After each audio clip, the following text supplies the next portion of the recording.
agradecerle su participación y acompañamiento en este ciclo de diálogo de salud mental en el contexto de la pandemia. Ya estamos llegando a su finalización. Próximamente tenemos un diálogo con un representante del país de Uruguay y a modo de cierre tendremos el último diálogo con todos los entrevistadores que harán una síntesis y una discusión sobre los distintos aportes para poder hacer, como decía, un cierre de este ciclo.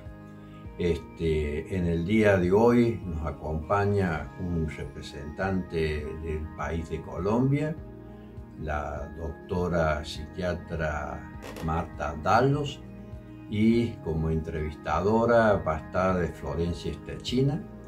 Quiero decir que Florencia es alumna de la Facultad de Psicología, está cursando, ya terminó de cursar, está a punto de rendir su trabajo final para licenciada. Es ayudante alumna de la Cátedra de Psicología Sanitaria. Para nosotros es un especial placer que ella nos acompañe porque, bueno, de alguna manera es incorporar las voces de los estudiantes en este espacio, por lo cual, bueno, agradecemos la participación y el trabajo también con la red que ha venido desarrollando. Así que, bueno, Florencia, te damos la bienvenida y te agradecemos mucho tu participación. Muchas gracias.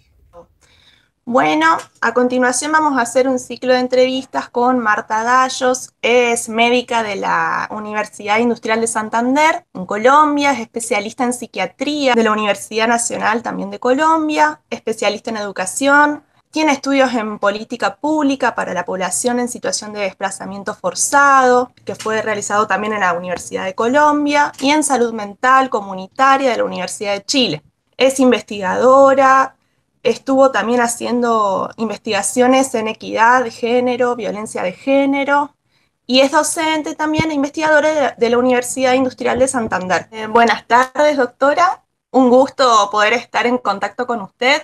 Si bien como estudiante uno está siempre conociendo o leyendo más que nada autores, por ahí esta oportunidad de poder conocerlos en vivo también es una instancia que es increíble para mí, en lo personal, y supongo que para todos mis compañeros también, porque a todos nosotros que nos interesa esta área, hay que aprovechar, digamos. Por favor, ¿nos podrías resumir qué medidas está tomando el Estado a los fines digamos, asistir el aumento del sufrimiento psíquico de la población?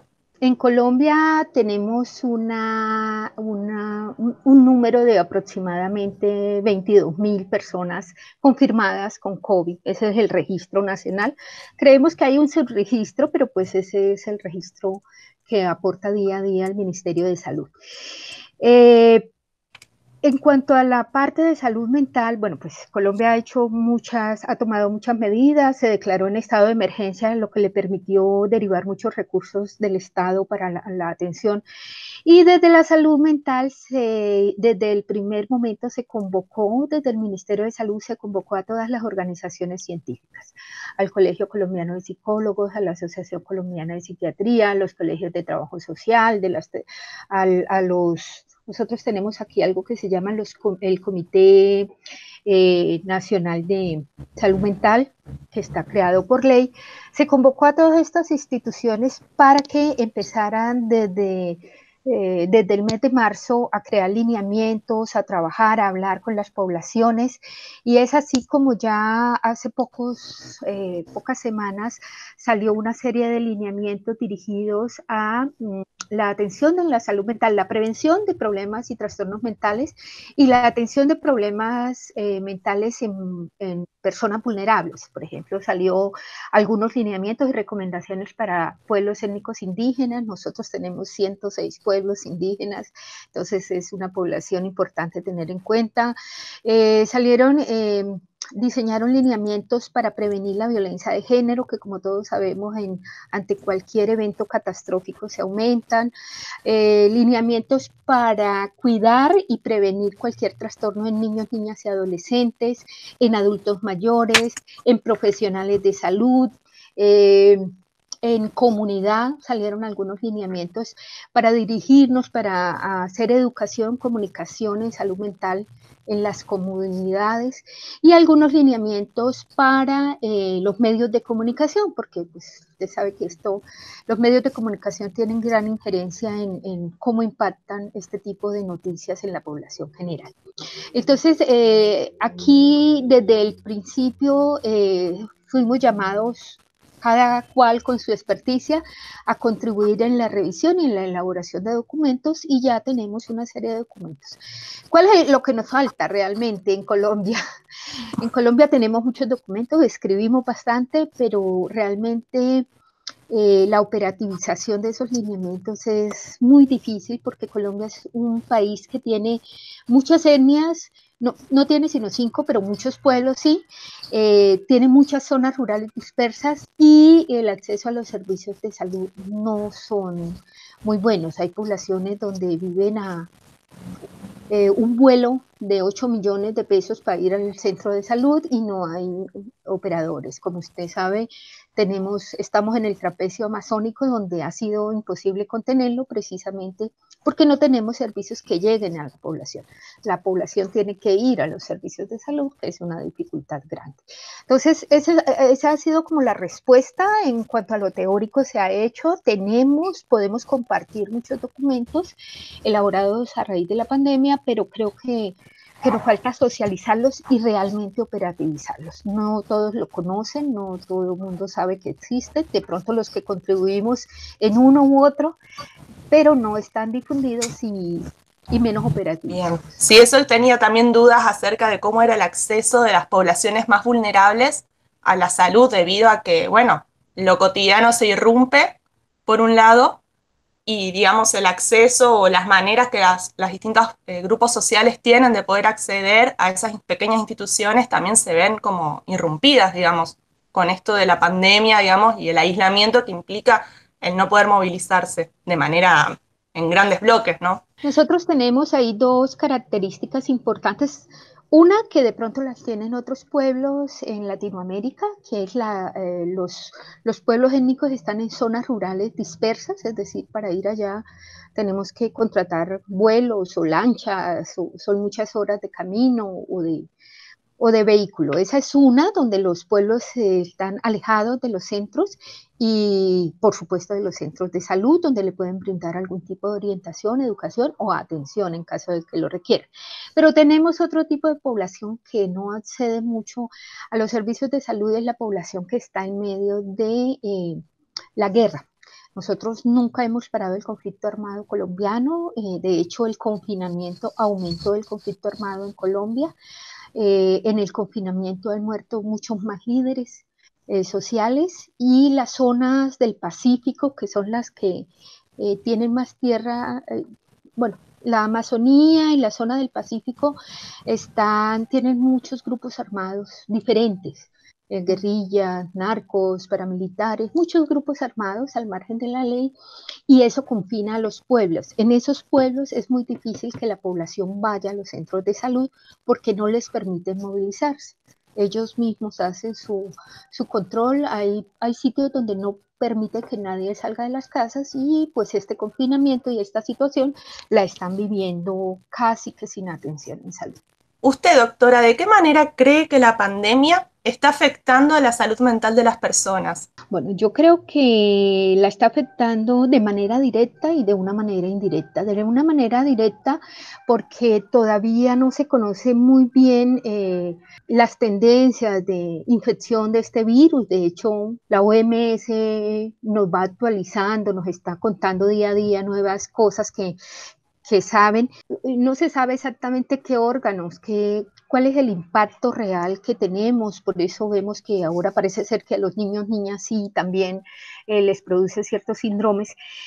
Ese no conocimiento aumentado por los medios de comunicación que además distorsionan, o sea, porque en general los medios de comunicación no dan las informaciones de manera neutra, sino exaltan aquellas cosas negativas que infunden miedo, producen mucha incertidumbre en las personas. Nosotros lo que estamos viendo es que aquí se están aumentando mucho los trastornos de ansiedad, de miedo, de temor por todo lo que escuchan.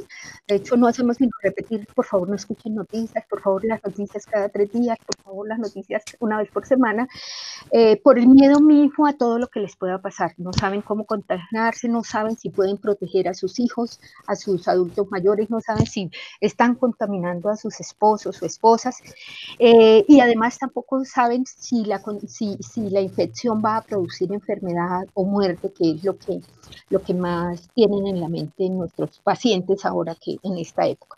Y de manera indirecta, porque definitivamente, por lo menos aquí, se ha producido, aquí la mayoría de empleos son informales, ¿no? En Colombia.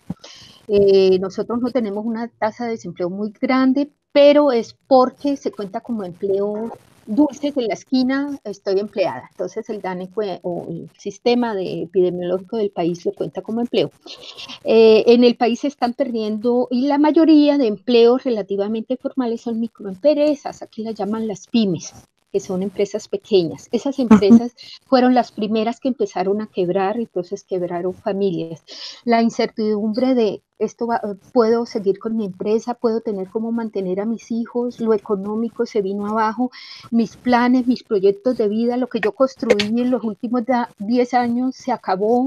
O sea, esa incertidumbre económica y del futuro, de planes y proyectos de vida personales, familiares, sociales, económicos, se está destruyendo, y eso también está generando ansiedad y desesperanza. Está generando tristeza, sensación de inutilidad, de no ser capaz, de no poder seguir adelante. Pero de manera inmediata se han aumentado muchísimo las crisis de ansiedad. Yo veo por la mañana 10 pacientes, de los 10 pacientes que veo, más o menos 8 han presentado crisis de angustia en los últimos tiempos. Bueno, con la enfermedad que venían antes, pero se están reactivando, reapareciendo las crisis de angustia. Si bien, por lo que usted comentó al principio, en Colombia han implementado o han, digamos, puesto en marcha una serie de planes o proyectos, programas, digamos, de asistencia en salud mental, que usted nombró al principio, ¿usted cuál cree que es el rol que debe asumir el Estado digamos, en esta situación? ¿Y cuáles serían las políticas que deberían implementarse a los fines de atender a las demandas de la comunidad? Pensando, a mí me urge la duda, digamos, de cómo se sostiene, digamos, la atención, o de qué manera la pueden resolver, por ejemplo, en estas poblaciones que usted comentaba que están más aisladas, digamos. Tenemos un problema histórico, una deuda histórica con la salud mental. Nosotros no teníamos política de salud mental hasta el año 2018, hasta noviembre del 2018. Es decir, un país que no tiene política pública de salud mental en tanto tiempo, pues cualquiera puede imaginar el rezago histórico que tiene. Y los desarrollos en política que ha tenido Colombia han ido hacia pensarse en una salud mental comunitaria. Sin embargo, no se ha dado el paso. Aunque la ley de salud mental, que es de 2003, habla de que de ese año en adelante se iba a operativizar, a fortalecer los servicios de salud mental comunitaria, hasta el momento no se han regulado. No hay, la ley dice centros de atención comunitaria, no están regulados en este momento, nadie sabe cómo hacerlos, o sabemos cómo hacerlo, pero pues como no están reglamentados no se pueden implementar. Entonces nosotros todavía tenemos atención uno a uno, individual, muy de clínica, muy de hospital. De hecho, aquí tenemos 4 centros clínicos grandes y solamente en 2 hay hospital día, que es lo máximo que hay. No hay nada más como para decir que no es clínico y hospitalario. Entonces, bueno, teniendo en cuenta como esas circunstancias, yo creo que el papel del Estado en este momento y del equipo de salud mental del ministerio y que asesora al Estado en este momento, yo creo que sí debe empezar por trabajar en la reglamentación de esos centros de salud mental que dice la ley del 2013, dice la política de salud pública en salud mental del 2018.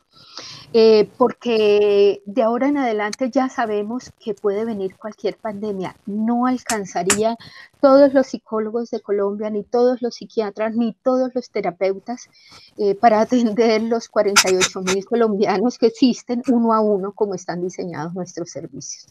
Nosotros no tenemos servicios estructurados comunitarios, aunque sí están descritos y sí están en la meta del plan de salud, el plan de salud pública de Colombia.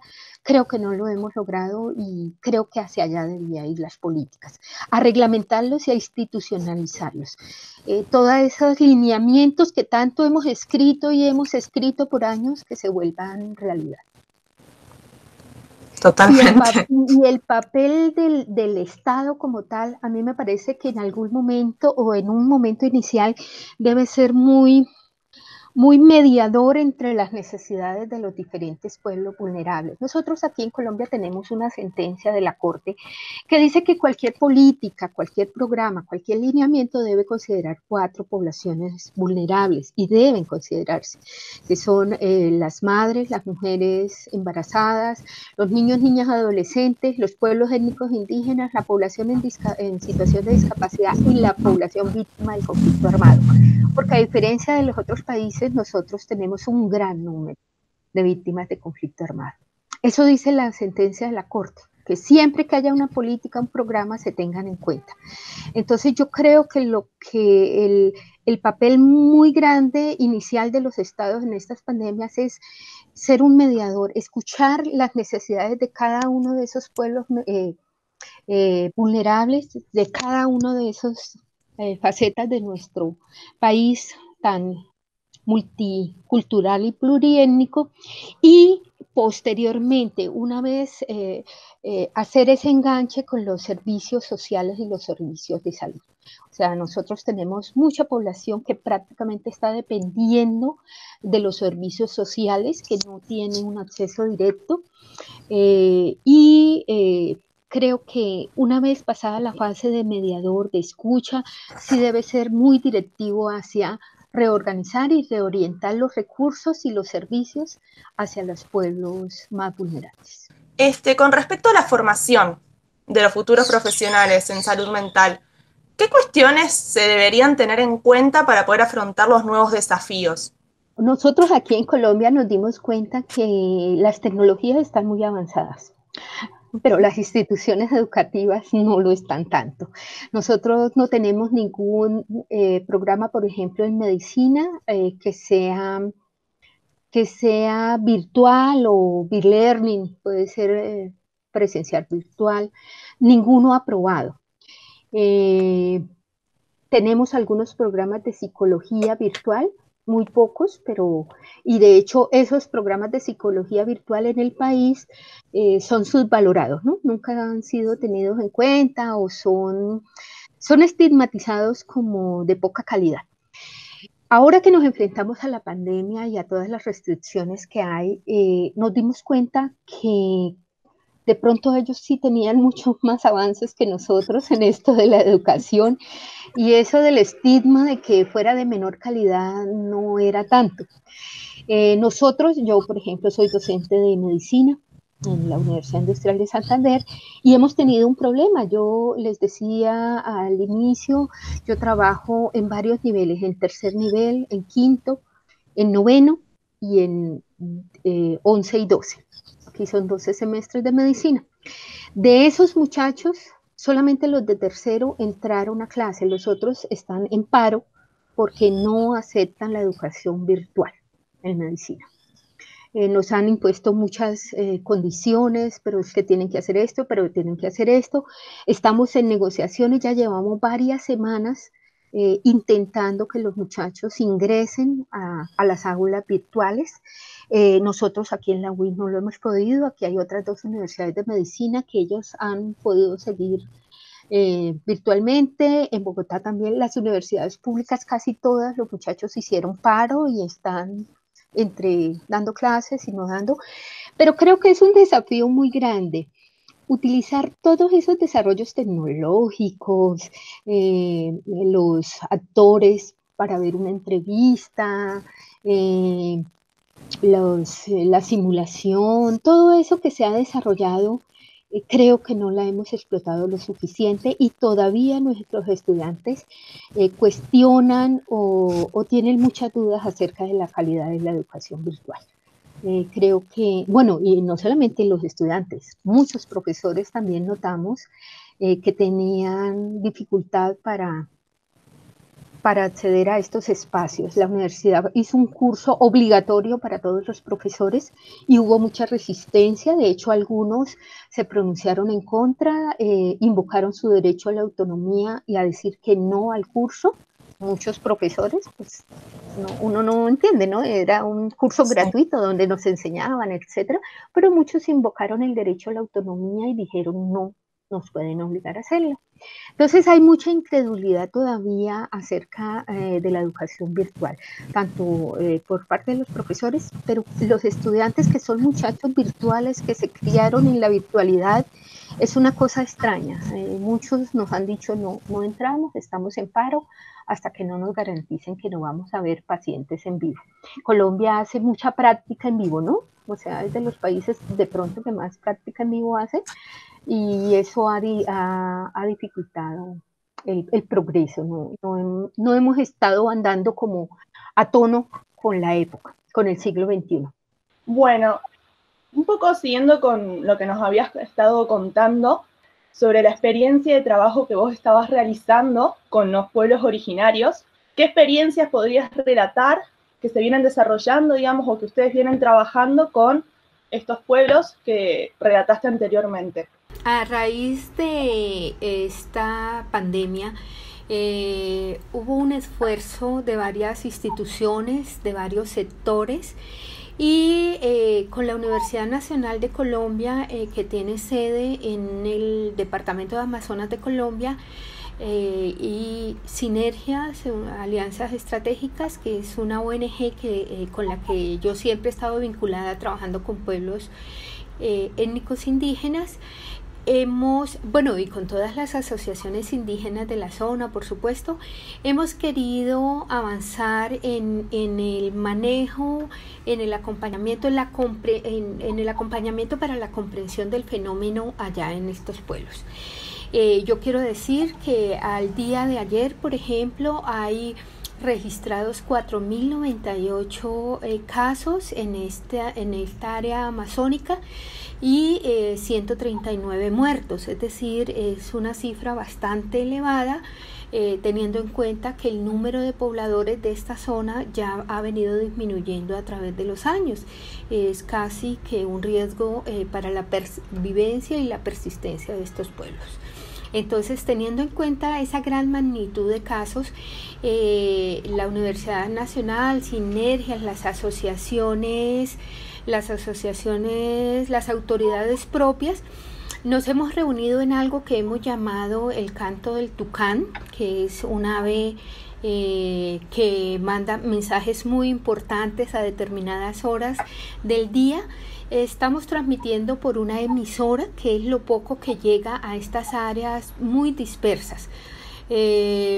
Estamos transmitiendo 3 veces a la semana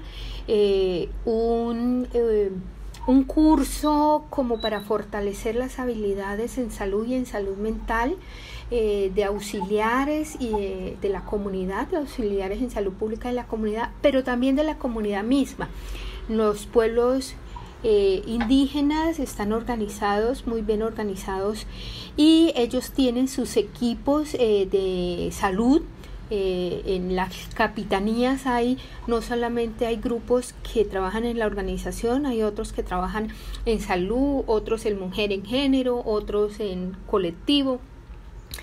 Entonces hay personajes de la autoridad propia empoderados en los temas de salud, a ellos también los estamos capacitando.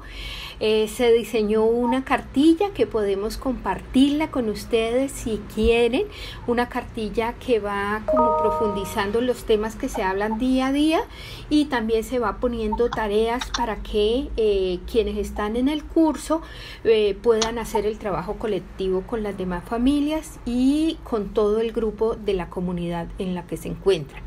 Hemos abarcado la mayoría de municipios y de zonas no municipalizadas en el Amazonas, porque la radio se escucha por allá en todos los caminos, y hemos obtenido muchos resultados. Ya las personas se están organizando, ya hemos podido trabajar algunos aspectos muy propios de cuidado propio, de cuidado de prevención. La Guardia Indígena está muy organizada, cuidando sus territorios. Ellos han incorporado algunos rituales y algunos trabajos con hierbas, con jengibre, ajo y otras hierbas para prevenir el COVID, y al momento de presentarse también han incorporado algunos rituales.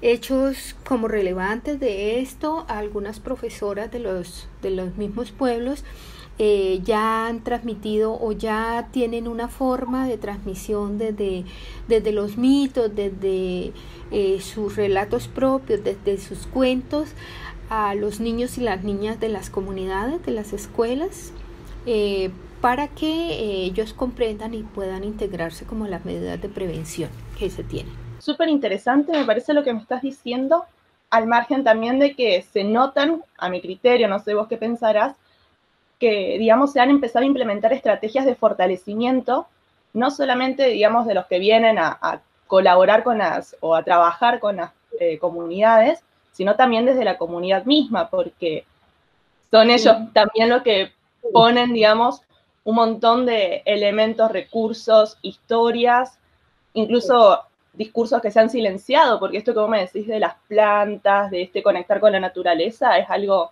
súper antiguo y que sigue funcionando también, y que siempre hubo como esa puja con el discurso médico hegemónico, ¿no? Esto de usar el yuyo, la fruta, la semilla.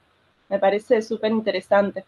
Y como también la radio fue otra estrategia espectacular, digamos, en algún punto, porque permitió multiplicar todas las voces, porque radios hay en todos lados. O sea, me imagino que deben tener radios en las distintas cercanías de los pueblos.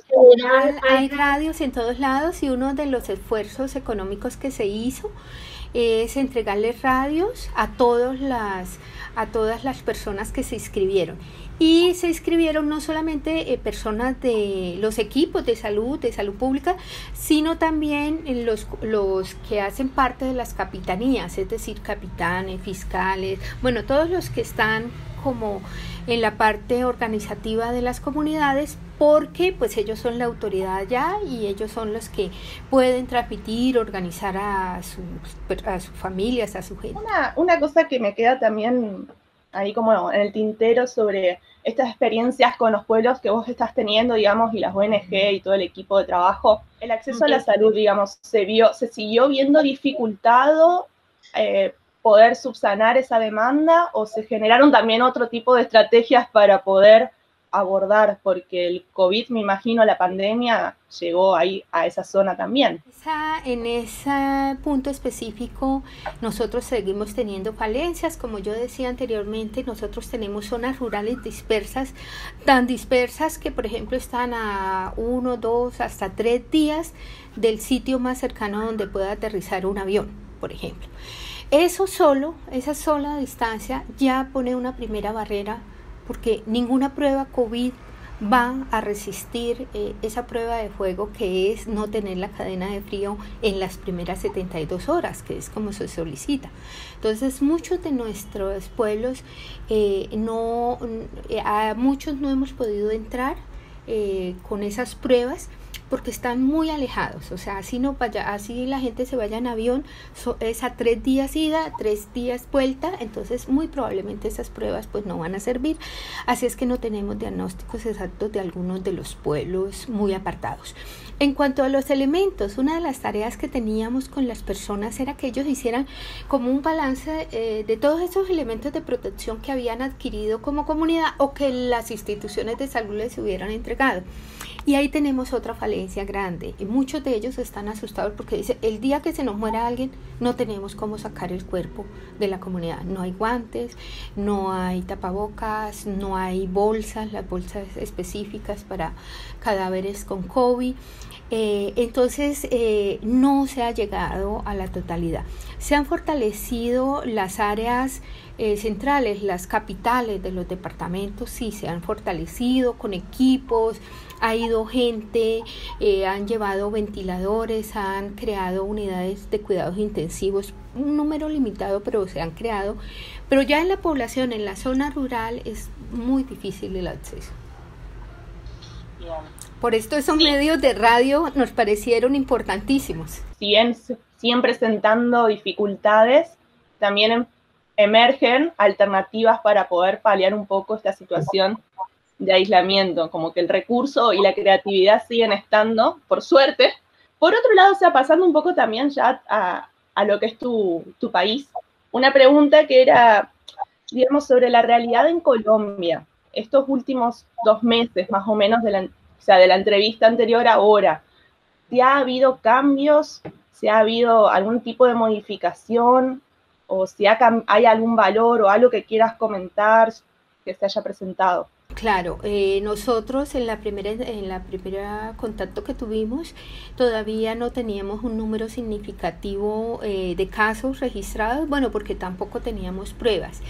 Al día de hoy ya hay 257.101 casos registrados y se han presentado más o menos 8.100 casos de muerte por COVID. En nuestro país, como es tan diverso y tan extenso y somos, como decimos en nuestra constitución, pluriétnicos y multiculturales, tenemos zonas donde ha afectado con mayor rigor esta pandemia por los estilos de vida, por las formas de ser, por las formas de relacionarse de la gente. Entonces, por ejemplo, áreas como la costa atlántica del país, donde la gente en general por el calor y la playa viven en la calle, todo se hace pues fuera de la casa, han tenido muchas más muertes y llegó mucho más rápidamente el pico de la pandemia allá, igual que en la capital de la República, porque es que la capital de la República concentra más de 8 millones de personas. Eso hace que pues sea difícil la cuarentena. Hay áreas que todavía no tenemos datos exactos. Tenemos áreas todavía, como les decía anteriormente, en zonas de conflicto armado en el Pacífico, en el lado Pacífico colombiano. Están los grupos armados colombianos al margen de la ley, en plena batalla, y es bien difícil entrar a registrar datos concretos. Y en algunas áreas de la Orinoquía colombiana es difícil entrar porque están en combates y no se puede hacer esas revisiones. Un poco también lo que me habías contado de que se habían implementado protocolos por violencia de género, porque, digamos, la situación de pandemia mundial invitó a que en cada país, y en cada ciudad, en cada pueblo, en cada casa, tengamos que estar adentro. Entonces, por ahí, por lo menos en Argentina, hubo números que alarmaron sobre la violencia familiar, violencia de género. En Colombia, de la vez que te entrevisté ahora, ¿hubo algún tipo de número que cambió, de dato que aumentó, disminuyó? No, definitivamente la violencia de género y especialmente hacia las mujeres ha seguido avanzando. Los feminicidios han avanzado bastante. De hecho, en los últimos tiempos, no sé si habrá sido noticia internacional, pero las violencias sexuales en territorios, en pueblos indígenas donde hay presencia militar, se han venido como desenmascarando. No es que no hayan sucedido antes, es que esta pandemia y este confinamiento como que mostró la realidad, y hace poco, hacia un mes para acá, hemos venido registrando un número significativo de violencias de género, específicamente sexuales, hacia niños, niñas y adolescentes en esas áreas, en comunidades étnicas, por parte de los militares o de quienes estén allá ejerciendo ese control policial y militar. Entonces, no sé si lo habrán oído, pero aquí ha habido muchas protestas, incluso así estemos en cuarentena, ha habido muchas marchas y protestas en los batallones, en los sitios oficiales de la Fuerza Armada Colombiana, reclamando porque cesen este tipo de violencias. Y por supuesto, la violencia intrafamiliar ha aumentado muchísimo. Yo tal vez le contaba que también dentro de las cosas que hago es atender las estudiantes de la Universidad Industrial de Santander en el protocolo de violencias basadas en género. Todas estas semanas hemos estado con un aumento de trabajo increíble con este tipo de violencias, como están confinados en sus hogares las parejas, los padres, las madres. O sea, se ha aumentado muchísimo la violencia en el contexto, en el entorno, en el ámbito familiar. Cada país, cada pueblo tiene una manera de transitar algunas experiencias. Por ejemplo, los duelos, con esto del COVID, que ha generado, o sea, una marca importante, porque por lo menos, no sé allá, pero acá al no poder hacer velorios o este proceso de despedida, generan este sentimiento de abierto, digamos, de no poder despedirse, no poder cerrar o decirse la última palabra. Ahí en Colombia, ¿hay algún dato o experiencia? Nosotros hemos vivido la misma experiencia que los pueblos, porque realmente el protocolo para manejo de cadáveres ha sido tomado de la Organización Mundial de la Salud, y en general todos los países lo manejan de la misma manera, es decir, se entrega en 2 bolsas negras, no se pueden abrir, no se puede tener contacto con los cadáveres, y se tiene que acompañar hasta el sitio de la cremación por máximo 3 personas, no permiten más. Esto ha generado muchos sentimientos como encontrados entre el dolor, pero también la molestia, la rabia, y ahí viene hechos como la violación de la norma. Entonces aquí en Colombia se ha visto de todo. El cajón que se lo llevan, secuestran al conductor del carro fúnebre, y lo secuestran y lo llevan a que haga recorrido por el barrio. Lo han puesto los cadáveres incluso en las canchas de fútbol, secuestran la caja mortuoria y lo llevan a la parranda vallenata, bueno, dependiendo de lo que sea la zona, ¿no? Entonces, cada zona pues le hace su duelo de manera diferente.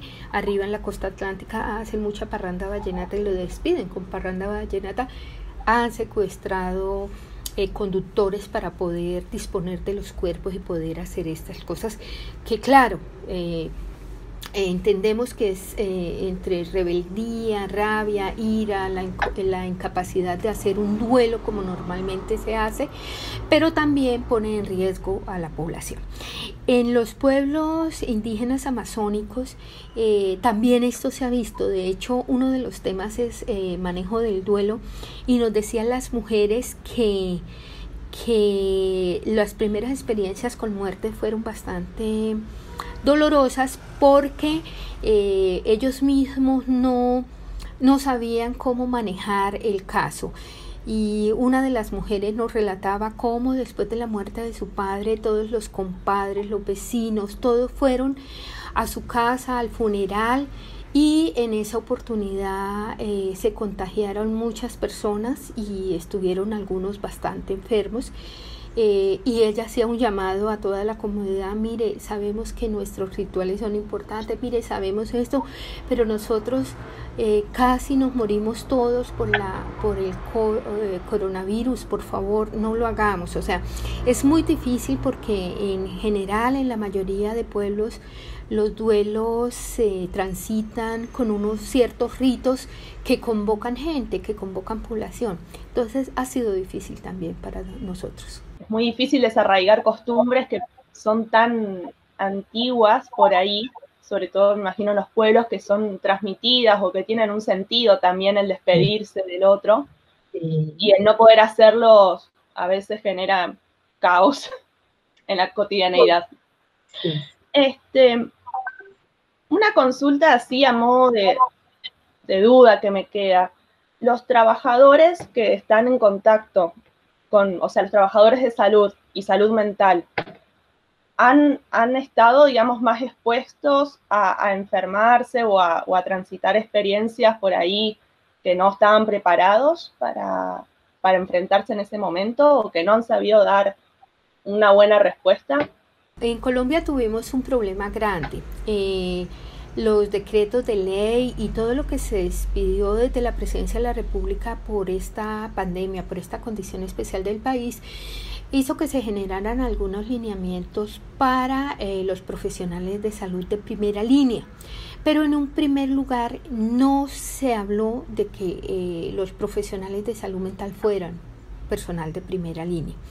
Entonces, a raíz de muchos movimientos y organizaciones se ha podido incluir que se tengan también en cuenta, porque estos direccionamientos no solamente daban como recursos económicos para fomentar pues el trabajo y para estimular el trabajo de las personas de primera línea, sino también incluía que las empresas de riesgo laboral dieran los implementos, todos los elementos de protección personal, le tuvieran en cuenta sus incapacidades, o sea, alrededor no solamente del bono económico que se da a los de primera línea, también hay una serie de protecciones al individuo y a la familia de estos individuos.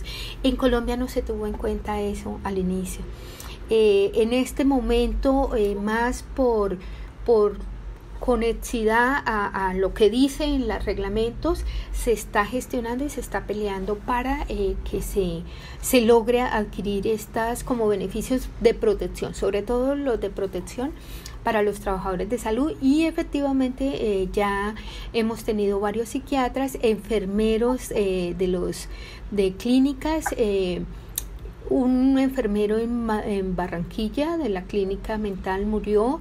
Hemos tenido colegas ya en unidades de cuidados intensivos y es por eso que los psiquiatras se han movilizado, se han unido y han dicho: nosotros también somos primera línea, porque es que somos los primeros que atendemos a quienes tienen problemas mentales en esta pandemia.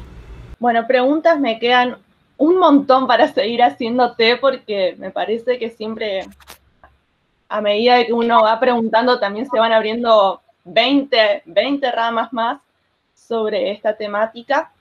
Y bueno, me parece que también fue una situación a la que nadie estaba preparado y nos obligó de alguna manera a todos, sin distinción de trabajo, raza, religión, color político, a enfrentarse y a generar herramientas o estrategias para poder afrontar esta situación que es incierta en algún punto por momentos. Y yo quería como ofrecerles, si les parece, algunos elementos que ya hemos hecho, por ejemplo la cartilla con lo que trabajamos todo este curso. Es una cartilla que la tenemos dispuesta en el repositorio de la fundación, de la organización. No sé, de pronto podría servir, no todos los pueblos tienen la misma cosmovisión, pero de pronto podría servir para alguna cosa, lo podremos compartir. Además están todos los programas radiales también están en nuestra plataforma. Muchísimas gracias por esta entrevista, por poder conocerte, por poder preguntarte, sacarme un montón de dudas. Y bueno, espero poder volver a encontrarte, poder escucharte, seguir leyéndote. Tus investigaciones fueron increíbles, me leí un montón de cosas y la verdad que aprendí un montón. Así que bueno, espero que para todos los chicos de la Facu también les sea igual de enriquecedor. Y bueno, agradeciendo de parte de todos los compañeros de mi facultad, de parte de la Facultad de Psicología de Córdoba, del equipo de Psicología Sanitaria, que bueno, participo ahí bastante como ayudante. Y bueno, muchas gracias. Siempre estaré aquí para cualquier discusión. Estos temas son de interés para todos nosotros y debemos seguir debatiendo.